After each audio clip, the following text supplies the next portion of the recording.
আজকের এই কালবেলা সারা বলবো আমি পৃথিবীতেই কালবেলা নামে যে একটি পত্রিকা আছে তারা চেনে।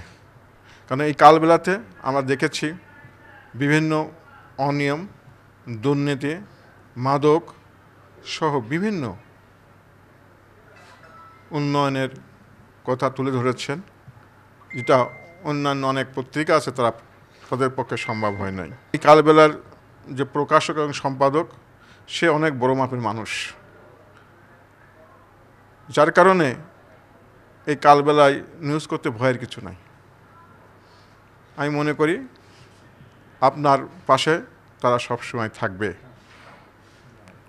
কালবেলায় কুষ্টিয়ার বিগত 15টি বছর যে অন্যায়, অবিচার, জুলুম, নির্যাতন এবং অনিয়ম করেছে, দুর্নীতি করেছে, এই নিউজগুলো আসলে কালবেলায় আসা উচিত। কালবেলার জেলা প্রতিনিধির পাশাপাশি যারা উপজেলা প্রতিনিধিগুলো আছেন তারা প্রচণ্ড অ্যাক্টিভ।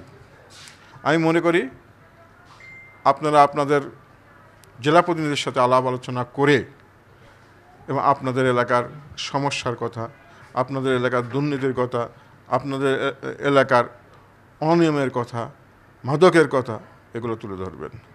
তাহলে রাষ্ট্রের উপকার হবে, সমাজের উপকার হবে, প্রত্যেকেরই একটি উপকার হবে। পত্রিকাটা খুব দ্রুততম সময়ের মধ্যে এমন একটা অবস্থানে পৌঁছালো যে আমরা অনেকেই, বিশেষ করে মাল্টিমিডিয়ার ক্ষেত্রে অনলাইনের যে নিউজগুলো আসে, আমরা কিন্তু প্রথমেই, আমরা যদিও বাংলাদেশের অনেক শক্তিশালী মিডিয়াতে কাজ করি, তারপরেও কিন্তু আমরা কালবেলার দিকে ফলো করি, যে দেখি যে আজকে বাংলাদেশের কোনো সেই রকমের কোনো ঘটনা আছে কি না যেটা কালবেলাতে এসছে।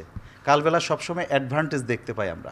সবশেষে আমি কালবেলা পরিবারের জন্য, কালবেলার পরিবারের সবার জন্য শুভকামনা। এক সময় আমরা কিন্তু নামই জানতাম না, ওই দুই একজন যারা মিডিয়া কর্মী ছিলাম তারাই শুধু জানতাম যে কালবেলা নামে একটা পত্রিকা আছে। কিন্তু বিগত 2-3 বছর ধরে কালবেলা যেভাবে এগিয়ে গেছে, যেভাবে অনুসন্ধানী প্রতিবেদনগুলো করেছে, এবং সেই বিষয়ে সরকারও যথেষ্ট পদক্ষেপ নিয়ে রাষ্ট্রের একটা দুর্নীতির বিরুদ্ধে রাষ্ট্র সরকারও দাঁড়িয়েছে এই কালবেলার ভূমিকার কারণে।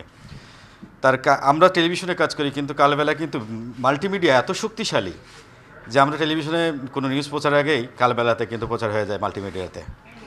এটা কিন্তু খুব বেশ ইফেক্ট ফেলে রাষ্ট্রে এবং সাধারণ মানুষের ভেতরে।